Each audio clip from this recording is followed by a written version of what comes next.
Good morning students.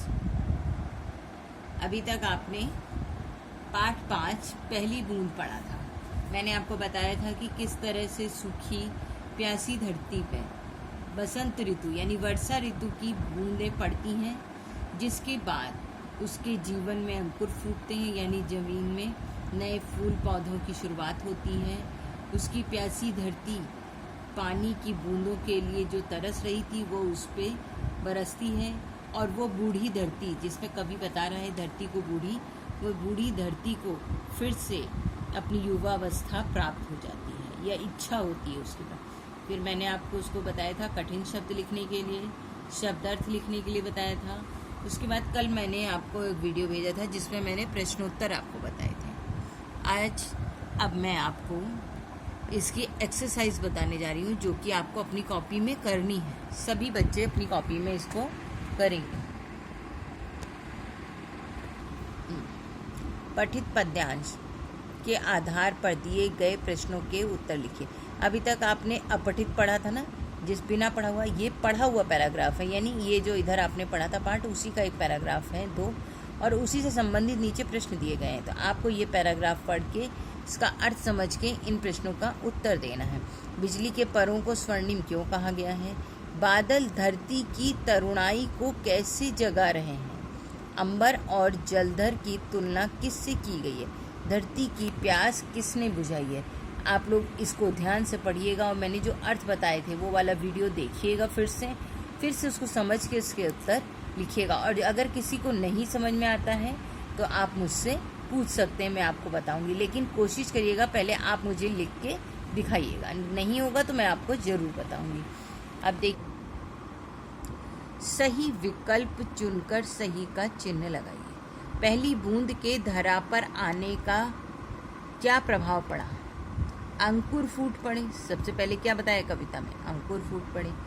Vasundhara की रोमावली किसे कहा गया है? हरिदूत को। पहली बूंद के धरा पर आने से बूढ़ी धरती के मन में क्या इच्छा आई? सच्च श्यामला बनने की इच्छा आई। ठीक है ना। अब देखिए भाषा ज्ञान। नीचे लिखे शब्दों के 2-2 पर्यायवाची लिखने हैं। आप हिंदी सेकंड की बुक उठाइएगा, नहीं तो जितना आप लोग को आता है मुझे लगता है वो आप लिख सकते हैं। धरती, सागर, वर्षा, आकाश, बादल, नयन, इन सब के कम से कम 2-2 तो आपको मालूम है। भू, धरा, समुद्र और सागर, समुद्र और बहुत सारे होते हैं। वर्षा का, आकाश, बादल, नयन, ये आपको लिखने हैं। अमृत। क्वेश्चन नंबर 2 है वर्ण विच्छेद। ये मैंने आपको शुरुआत में बताया था क्लास 5 में, आपको बहुत अच्छे से आता भी होगा। अमृत, आ अलग किया, उसमें माँ अलग किया, उसका री अलग किया, और ता में आ अलग। ऐसे रोमावली का करना है आपको, स्वर्णिम का, अश्रु का करना है। एकदम साफ साफ मुझे सब बच्चों की मात्राएं अलग करती हुई दिखनी चाहिए। फिर है नीचे लिखे शब्दों के तत्सम रूप लिखने हैं। आप इनके तत्सम रूप, जैसे आंसू का अश्रु, ठीक है, ऐसे ही आपको इनका लिखना है। ये जो चौथा क्वेश्चन है ये आपको अभी नहीं करना है, ये जब मैं अलंकार पढ़ाऊंगी तब आपको बताऊंगी। फिर इसके नीचे आपके हैं कि कुछ चीज़ें अच्छी होती हैं तो कुछ ज़्यादा अच्छी, तो कुछ सबसे अच्छी।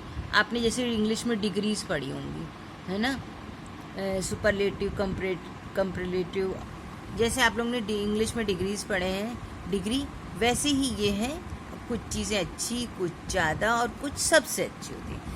इसी प्रकार सामान्य रूप से सुंदर किसी की तुलना में सुंदरतर और सबसे सुंदर अर्थात सुंदरतम, सबसे सुंदर को क्या कहते हैं? सुंदरतम। इसी को विशेषण की मूलावस्था, उत्तरावस्था और उत्तमावस्था कहते हैं। मूलावस्था जैसी है वैसे ही, उत्तरावस्था मतलब थोड़ी सी और अच्छी, उत्तमावस्था सबसे अच्छी। ठीक है। उत्तमा में तर लगाया जाता है, उत्तरावस्था में यानी बीच वाली अवस्था में तर लगाया दिया जाता है, उत्तमा में अंत में तम लगाते हैं, यानी जो उत्तम सबसे अच्छी होती है उसे आखिरी में तम लगाते हैं। मूलावस्था में मूल शब्द बिल्कुल वैसा ही रहता है जैसा है। अधिक, सबसे अधिक जैसे प्रयोग भी उत्तर और उत्तम अवस्था प्रकट करते हैं, जैसे अच्छा, अधिक अच्छा, सबसे अच्छा। ठीक है। अब हमें यही प्रयोग करना है। पहला करके बताया है कि अधिक लोग ईश्वर पर विश्वास करते हैं, तो अधिक में क्या हुआ? अधिकतर लोग ईश्वर पर विश्वास करते हैं। ठीक है ना। अधिकतर मतलब सब नहीं, अधिकतर, कुछ लोग करते हैं, कुछ लोग नहीं भी करते।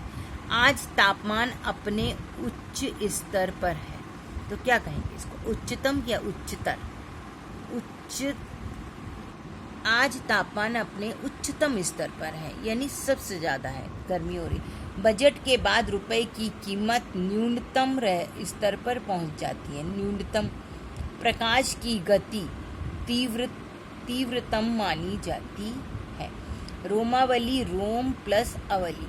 अब इसका आ और इसका आ जुड़ा, तो मैंने आपको अभी पिछले हफ्ते स्वर संधि पढ़ाई थी, तो आप स्वर संधि के हिसाब से इसको अलग अलग करके पढ़ेंगे। जहाँ पर मैंने बताया ना, रोम माँ में लगा आ, अवधि का आ, दोनों छोटा आ छोटा मिलके क्या बन गए, बड़ा आ, तो क्या बन गया, रोमावली। यहाँ पर दो स्वरों के मेल से स्वरों में परिवर्तन आया है, तो स्वर संधि होगा। अब यहाँ पे आपको स्वर संधि अलग करनी है। पुस्तकालय, पुस्तक, धन, आलय। तथापि, तथा प्लस अपि। परमाणु, परम प्लस अणु। शिवालय, शिव प्लस आलय। महात्मा, महा प्लस आत्मा। राम अवतार, राम प्लस अवतार। ठीक है, अब देखिए ये है, ये तो आपको इतना नहीं है वर्षा की कविताओं में आगे। अब ये वाला नीचे रोचक तथ्य दे दिया, ये इंद्रधनुष के बारे में है, ये जरूर पढ़िएगा। बस अभी मुझे कहना है कि आप ये पाठ 5 मुझे पूरा करके भेज दीजिए।